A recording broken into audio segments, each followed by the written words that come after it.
Welcome back to r/NeighborsFromH, where people share stories about their crazy neighbors, and if you are new to my channel, please don't forget to subscribe to join our amazing community, and without any further ado, let's dive right into the stories. And the first one is titled, Neighbor decides the proper place for his glass Starbucks bottle is in a million shards in front of my driveway.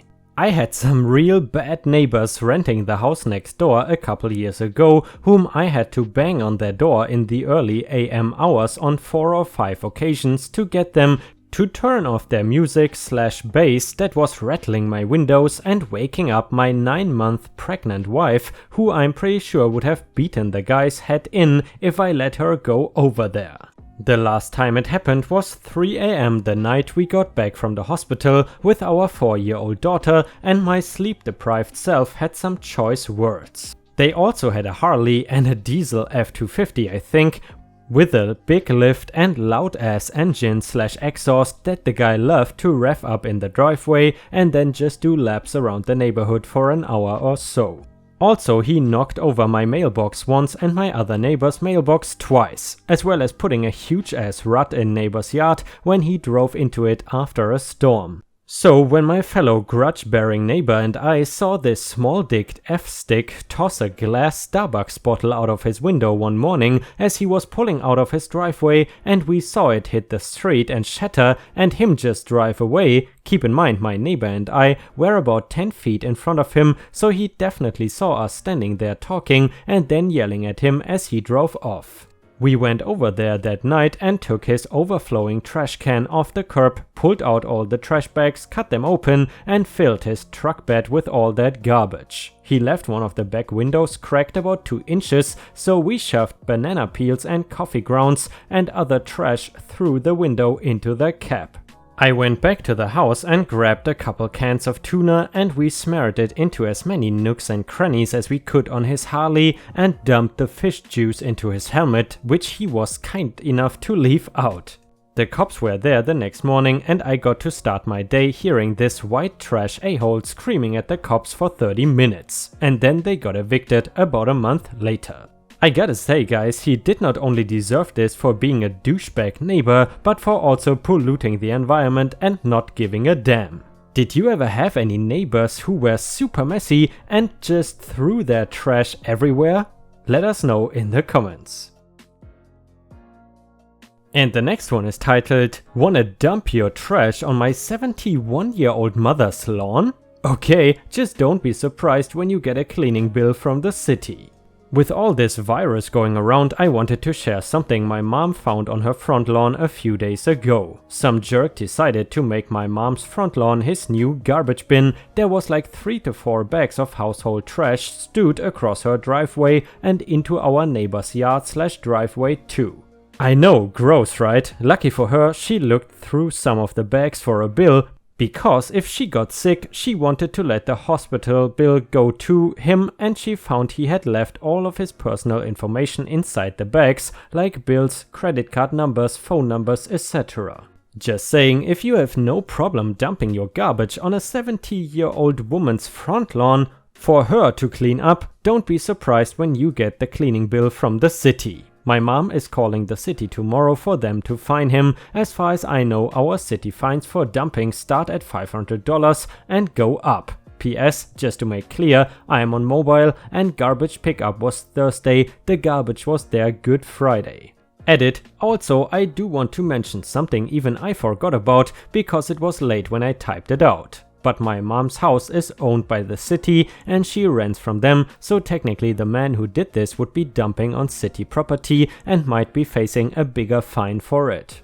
Number 2, update. So after today of my phone blowing up while working, I come home and sit my ass at home and talk to my mom. My dad did call the city and they are going to get their bylaw office to look into it tomorrow because my dad called late. He sent the address from one of the guy's bills and see if this guy has done this before. As far as we know, they will be fined. Thank you for all your ideas about making more petty revenge. However, my mom is not that cynical. You know, that is actually one of the things that sort of irks me about Thailand. If you go to the poorer neighborhoods, people just throw their trash everywhere. When I was living in the north of Thailand, we had some neighbors not even around 1 kilometer away from our house who frequently burned their trash in their backyard. Obviously, coming from the West, this is something you don't see every day, but then again, it really became an almost weekly occurrence. I guess if the police does not interfere, then those people just don't give a damn. And the next one is titled, My Neighbor Gets What She Deserves. So this happened last week and I am proud of myself for it. I am English, so I will spell mom as mum. During this pandemic, I have found peace by sitting in my garden, watching YouTube videos and scrolling Reddit. I always sit on my swing chair. A swing chair is a chair mixed with a swing, so you sit and swing without annoying chains or having to go out. My swing chair has been through a lot, so much so to the point where if you sit on it, it squeaks a little bit. I like the squeaks though, so I keep using it. My neighbor hates my family. Ever since my mom, my brother and I moved into my now stepdad's house, she especially hates me for some reason. One day my parents got the day off from work, so we were all home. I was out on the swing chair listening to music using headphones. All of a sudden, a bucket gets thrown over the fence and almost hit me. I jumped and took off my headphones. I asked, "Who did that?" My neighbor responded with, "Stop swinging on your chair, you're distracting my children and making them jealous. Either stop or give it to me." I asked, "How am I distracting them?" She replied with, "The sound makes them look through the hole they made in the fence." I said that I will stop. Here is the malicious compliance. I stopped going on my swing chair and instead picked up an old hobby of mine. Drumming. I played it so much that my family would sometimes have to speak louder to talk to me. This is where it gets weird though. She then phoned my personal phone that I have never given the number to anyone except my close friends. Apparently she had gone to my mom's Facebook, searched for a picture of me and my friends, found my best friend's number by some means and posed as my aunt asking for my number so she could check up on me. She called me yelling at me to stop drumming. I said why and she said because of the noise. I said that she said that I had to stop swinging, so I took up a hobby. She hung up. I now go on my swing chair, play drums and play drums with my brother on his guitar. Revenge is best served cold. And guys, if you have watched until here, please don't forget to post some star emojis in the comments and also like the video if you want to support me. Thank you so much. In addition, if you haven't already, please also click the bell icon to not miss any of my videos. And the next one is titled, Mean Lady Hates Everyone, Especially Us. We buy her house after she failed to pay her debt. The house we live in was built at the same time as hers. My parents were often at the construction site and helped if they could. The strange lady was nice to us at the beginning, but that changed soon. This happened around Christmas 2017. We have a neighbor who is very unpopular in our neighborhood. She is well known for harassing people who use the public path at the left side of her house. The path is 1 out of 3 to reach the public playground behind her house. If someone uses the path, she would scream at them that this is her path on her private property, which is wrong. Sometimes she would close the path with a red and white plastic chain and won't let anyone use the path. She would scream at kids on the playground when they were loud at daytime. She always has her shutters almost down so she can stalk the people on the street and stay unseen. If some kid's ball landed in her garden, she would bring it to the kids and destroy it with a knife right in front of them.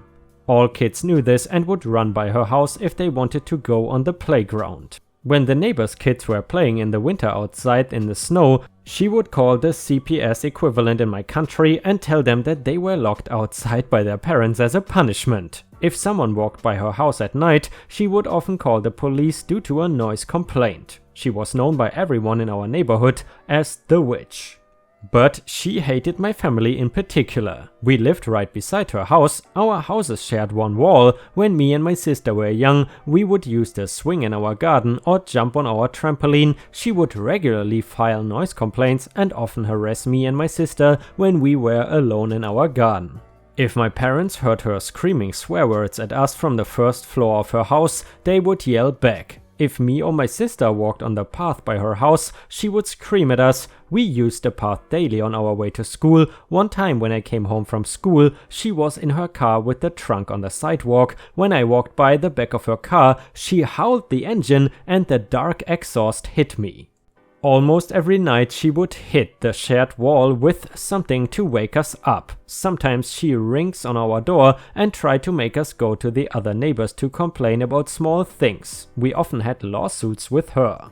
One time because her trees grew 2 meters over the border, another time because she built a fence by sticking bamboo mats in the dirt and tearing it down the next day and telling the police we destroyed her wooden fence. We won all lawsuits against her because my uncle, he's teaching law school, gave us good advice on how to deal with her and named lawyers he knew were good.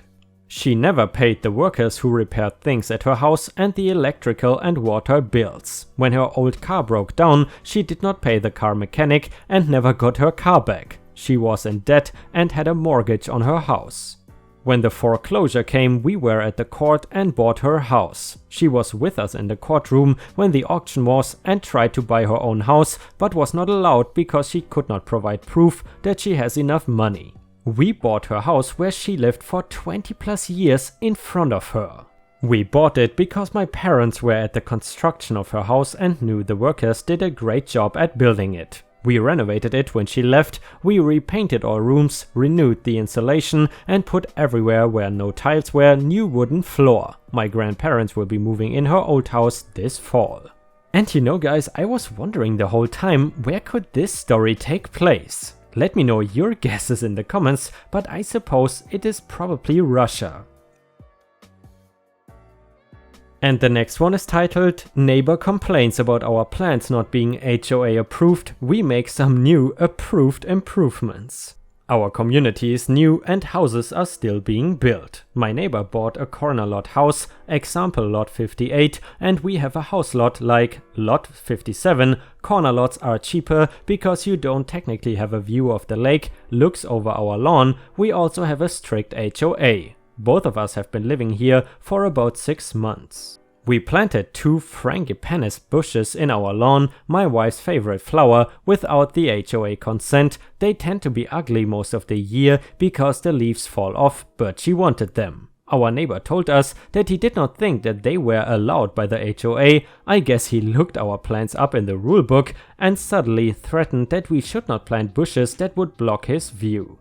We were not having that, and we all know the best way to get your neighbors to like you is to listen to their advice and follow the rules. So we got 20 areca palms and lined our lot with them on both sides. HOA approved the plants and placement. While we were digging the holes, he walked out with a sad look on his face and said this: I guess we should not have gotten a corner lot if we wanted a view. We left the back of our yard open to keep our view of the lake, but he was SOL. You complain about our yard, we will follow the rules. Now he has to live in a house without a view and a tiny lot in Florida. I bet his brand new house just devalued $10,000.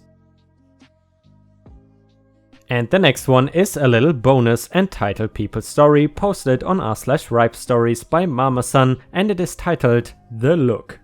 Diva Mama-san here, as everyone is now dealing with a real-life Jumanji and every month is the next fun turn, I try to get as much as I can delivered. Some stuff I order online and do curbside pickup. Sadly for a few things, I need to go inside stores. I try to do all my outside errands on the same day and I had to enter a store this time. So when I arrived at the store, I put on a mask, scarf, gloves and placed 3 disinfectant wipes through the loop of my hand sanitizer on my purse. Am I overdoing it? No.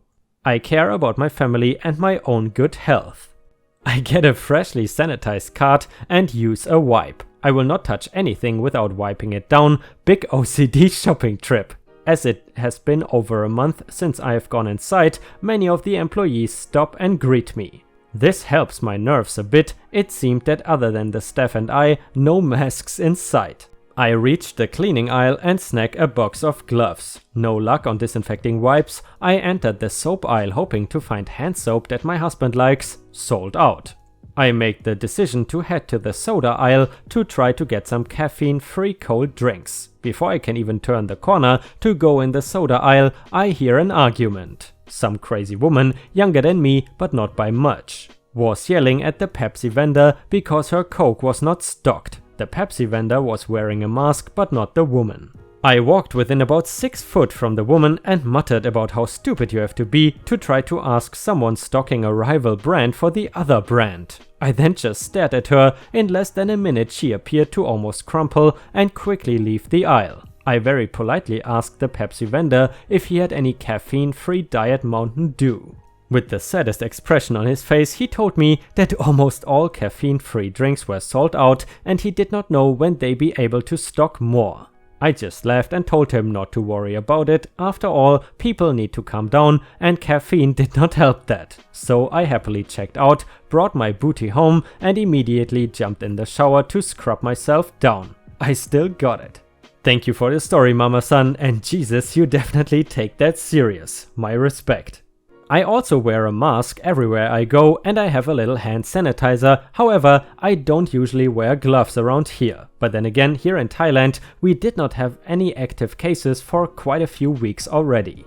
And I'm curious, how do my ripe stars protect themselves when they go out in public? Let us know what you do in the comments. And in addition, unfortunately, we have reached the end of the video. I hope you enjoyed today's content, and if you did, let's try to reach 1000 likes. That would make your old boy Ripe pretty happy. Either way, thank you very much for watching. I hope you have a fantastic day, and I see you again tomorrow.